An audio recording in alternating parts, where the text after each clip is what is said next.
ኦሪት ዘኍልቍ ምዕራፍ 29 በሰባተኛውም ወር ከወሩ በመጀመሪያው ቀን የተቀደሰ ጉባኤ ይሁንላችሁ። የተግባርን ሥራ ሁሉ አትሥሩበት፣ መለከቶች የሚነፉበት ቀን ነው። ለእግዚአብሔር ጣፋጭ ሽታ እንዲሆን የሚቃጠለውን መሥዋዕት አንድ ወይፈን፣ አንድ አውራ በግ፣ ነውር የሌለባቸውን 7 የአንድ ዓመት ተባት የበግ ጠቦቶች ለእህል ቍርባናቸው በዘይት የተለወሰ መልካም ዱቄት ለወይፈኑ ከመስፈሪያው ከ10 እጅ 3 እጅ፣ ለአውራው በግ ከመስፈሪያው ከ10 እጅ 2 እጅ፣ ለሰባቱ ጠቦቶች ለእያንዳንዱ ከመስፈሪያው 10ኛ እጅ ታቀርባላችሁ። ማስተስረያም የሚሆንላችሁን አንድ አውራ ፍየል ለኃጢአት መሥዋዕት ታቀርባላችሁ። በወሩ መባቻ ከሚቃጠለው መሥዋዕትና ከእህሉ ቍርባን በዘወትርም ከሚቃጠለው መሥዋዕትና ከእህሉ ቍርባን ከመጠጡም ቍርባን ሌላ እንደ ሕጋቸው ለእግዚአብሔር ጣፋጭ ሽታ እንዲሆን በእሳት የሚቀርቡ ናቸው። ከዚህም ከሰባተኛው ወር በ10ኛው ቀን የተቀደሰ ጉባኤ ይሁንላችሁ። ሰውነታችሁን አስጨንቁት፣ ከሥራ ሁሉ ምንም አታድርጉ። ለእግዚአብሔርም ጣፋጭ ሽታ እንዲሆን የሚቃጠለውን መሥዋዕት አንድ ወይፈን፣ አንድ አውራ በግ፣ 7 የአንድ ዓመት ተባት የበግ ጠቦቶች ታቀርባላችሁ። ነውር የሌለባቸው ይሁኑ። ለእህል ቍርባናቸውም በዘይት የተለወሰ መልካም ዱቄት ለወይፈኑ ከመስፈሪያው ከ10 እጅ 3 እጅ፣ ለአውራው በግ ከመስፈሪያው ከ10 እጅ 2 እጅ፣ ለሰባቱ ጠቦቶች ለእያንዳንዱ ከመስፈሪያው 10ኛ እጅ ለኃጢአት መሥዋዕት አንድ አውራ ፍየል አቅርቡ። ከሚያስተሰርየው ከኃጢአት መሥዋዕት በዘወትርም ከሚቃጠለው መሥዋዕትና ከእህሉ ቍርባን ከመጠጥ ቍርባናቸውም ሌላ አቅርቡት። ከሰባተኛውም ወር በ15ኛው ቀን የተቀደሰ ጉባኤ ይሁንላችሁ። የተግባርን ሥራ ሁሉ አትሥሩበት። 7 ቀንም ለእግዚአብሔር በዓል አድርጉ። ለእግዚአብሔርም ጣፋጭ ሽታ እንዲሆን የሚቃጠለውን መሥዋዕት 13 ወይፈኖች፣ 2 አውራ በጎች፣ 14 የአንድ ዓመት ተባት የበግ ጠቦቶች አቅርቡ። ነውር የሌለባቸውም ይሁኑ።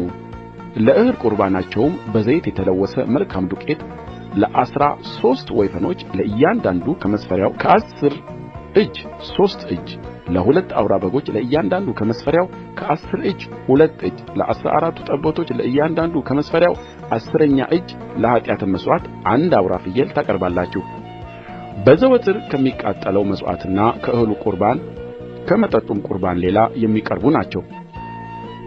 በሁለተኛውም ቀን 12 ወይፈኖች፣ 2 አውራ በጎችን ነውር የሌለባቸው 14 የአንድ ዓመት ተባት የበግ ጠቦቶችን ለወይፈኖችና ለአውራ በጎች ለጠቦቶችም የእህል ቍርባናቸውንና የመጠጥ ቍርባናቸውን እንደ ቍጥራቸው መጠን እንደ ሕጉ ለኃጢአትም መሥዋዕት አንድ አውራ ፍየልን ታቀርባላችሁ። በዘወትር ከሚቃጠለው መሥዋዕትና ከእህሉ ቍርባን ከመጠጡም ቍርባናቸው ሌላ የሚቀርቡ ናቸው። በሦስተኛውም ቀን 11 ወይፈኖች፣ 2 አውራ በጎች ነውር የሌለባቸውን 14 የአንድ ዓመት ተባት የበግ ጠቦቶች ለወይፈኖችና ለአውራ በጎች ለጠቦቶቹም የእህል ቍርባናቸውንና የመጠጥ ቍርባናቸውን እንደ ቍጥራቸው መጠን እንደ ሕጉ ለኃጢአትም መሥዋዕት አንድ አውራ ፍየል በዘወትር ከሚቃጠለው መሥዋዕትና ከእህሉ ቍርባን ከመጠጡም ቍርባን ሌላ ታቀርባላችሁ።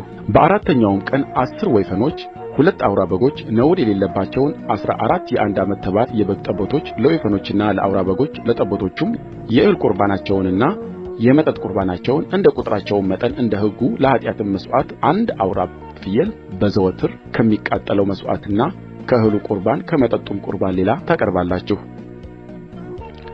በአምስተኛውም ቀን 9 ወይፈኖች፣ 2 አውራ በጎች ነውር የሌለባቸውን 14 የአንድ ዓመት ተባት የበግ ጠቦቶች ለወይፈኖቹና ለአውራ በጎቹ ለጠቦቶቹም የእህል ቍርባናቸውንና የመጠጥ ቍርባናቸውን እንደ ቍጥራቸው መጠን እንደ ሕጉ ለኃጢአትም መሥዋዕት አንድ አውራ ፍየል በዘወትር ከሚቃጠለው መሥዋዕትና ከእህሉ ቍርባን ከመጠጡም ቍርባን ሌላ ታቀርባላችሁ።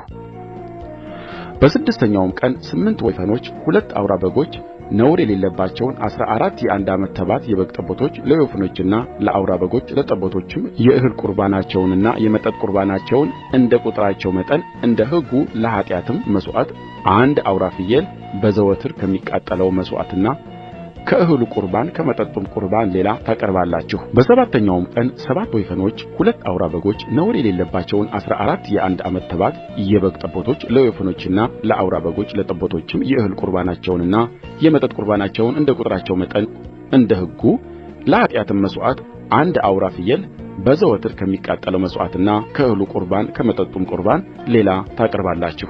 በስምንተኛውም ቀን የተቀደሰ ጉባኤ ይሁንላችሁ። የተግባርን ሥራ ሁሉ አትሥሩበት። ለእግዚአብሔርም ጣፋጭ ሽታ እንዲሆን በእሳት የሚቃጠለውን መሥዋዕት አንድ ወይፈን አንድ አውራ በግ ነውር የሌለባቸውን 7 የአንድ ዓመት ተባት የበግ ጠቦቶች ታቀርባላችሁ። የእህል ቍርባናቸውና የመጠጥ ቍርባናቸው ለወይፈኑ ለአውራውም በግ ለጠቦቶቹም እንደ ቍጥራቸው መጠን እንደ ሕጉ ይሆናሉ። ለኃጢአትም መሥዋዕት አንድ አውራ ፍየል ታቀርባላችሁ። በዘወትር ከሚቃጠለው መሥዋዕትና ከእህሉ ቍርባን ከመጠጡም ቍርባን ሌላ የሚቀርቡ ናቸው። እነዚህንም ከስእለታችሁና ከፈቃዳችሁ ከምታመጡት ሌላ ለሚቃጠል መሥዋዕት ለእህልም ለመጠጥም ቍርባን ለደኅንነትም መሥዋዕታችሁ በበዓላችሁ ጊዜ ለእግዚአብሔር አቅርቡ። ሙሴም ለእስራኤል ልጆች እግዚአብሔር ሙሴን ያዘዘውን ሁሉ ነገራቸው።